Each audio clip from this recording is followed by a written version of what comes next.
So the final example that we're going to look at is finding the volume using triple integration. And we're going to find the volume of some crazy solid. The solid is given by, instead of me reading it, let's just draw the picture as we go. And I'm going to try to do a good job drawing this picture, although it will be challenging. We see that, let's start with the easy ones first. Our y values are going from 1 to 2, and I know how to draw those off pretty easily, right, from 1 to 2. And our x values are bounded by x equals 0. This is where x equals 0. Our z values are bounded by z equals 1. But our z values are also bounded by this crazy curve. And this crazy curve is the curve where z is equal to 4e to the negative x. What does that curve look like? Well, when x is 0, e to the 0 is 1. So we have an intercept up here at 4. And this, being a negative exponential function, is sort of gliding downwards, right? And it's getting closer and closer to 0 as it glides downwards.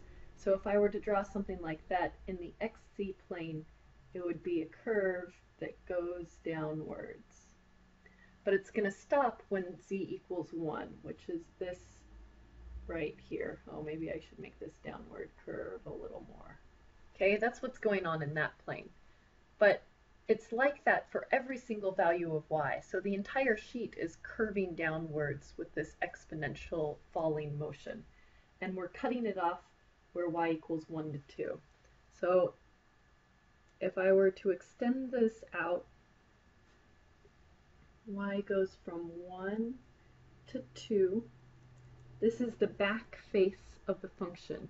The z is trapped by where, right? This is where z equals 1 up to z equals 4, where x is flat back equal to 0, and y's are going from 1 to 2. That's the back face of this. And it's also going to be trapped along the bottom where z is equal to 1. And I'll extend it out.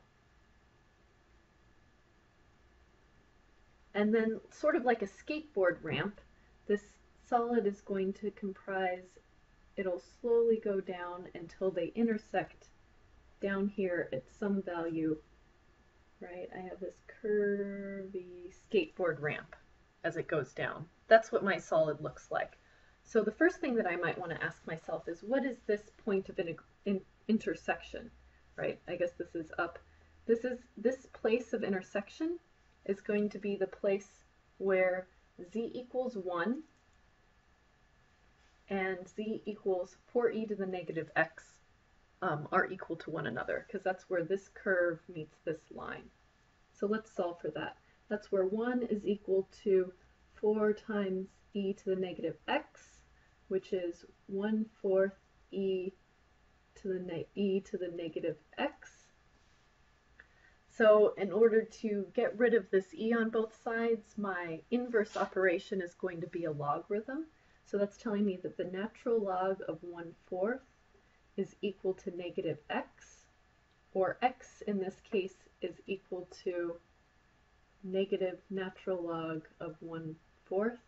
I'm not sure if this is, well, let's just leave it like this. We don't need to remember all of our log laws. It's easy enough to just know that if I plug this into a calculator, it's going to give me a number. It's actually the same thing as the natural log of 4, but let's just keep it written like this for clarity's sake.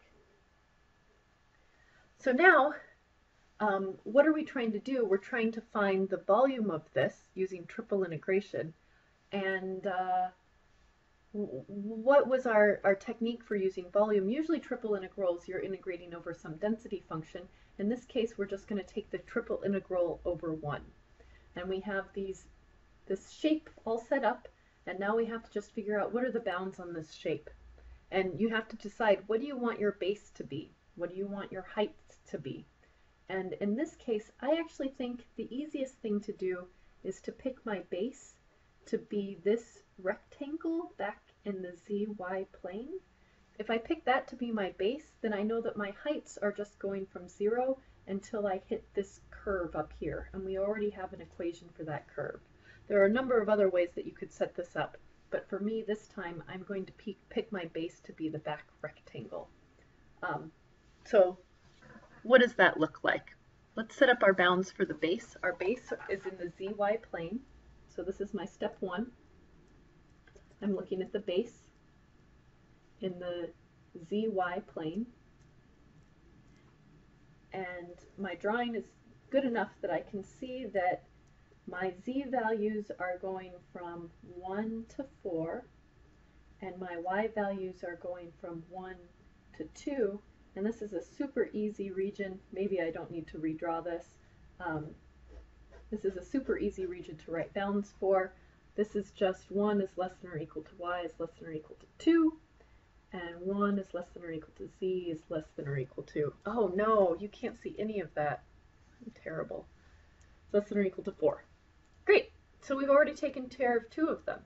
So the only final thing that we need to do is find the bounds for height. So step 2, bounds on height, and I'm going to put height in quotes because the height is along the x-axis. What are the x values that I'm ranging along? And I can refer back to my picture and see that my x values are starting back here where x equals 0. That's something that's told to me in the problem. And they go out until I hit this curvy function z equals 4 minus e to the x, which means that I need to solve this function in terms of x to be able to get the bounds. Maybe this isn't the nicest way to do it, but it's okay. We're just going to set it up.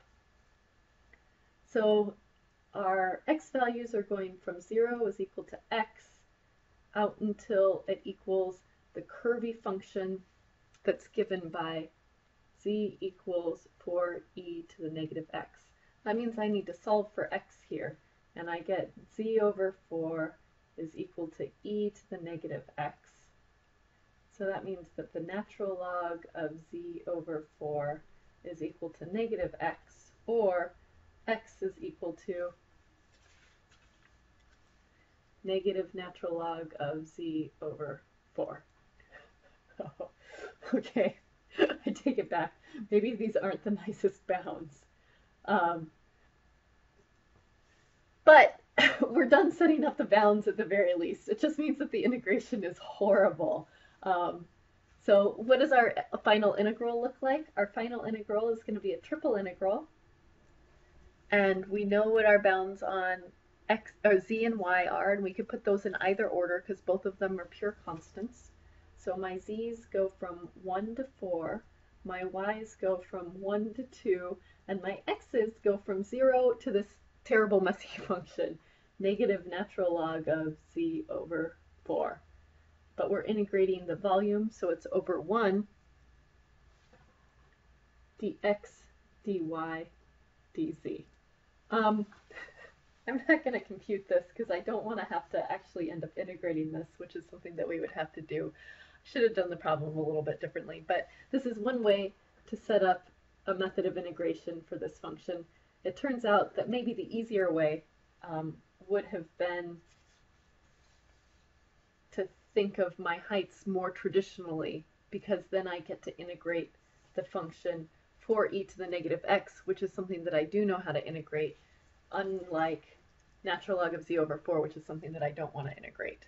But that's all I'm going to do. I'm just going to set it up, and I'm not going to actually compute this integral, which is something that I will ask you to do in the class as well. I think that the hard part is setting it up, and we aren't going to focus on really tedious techniques of integration.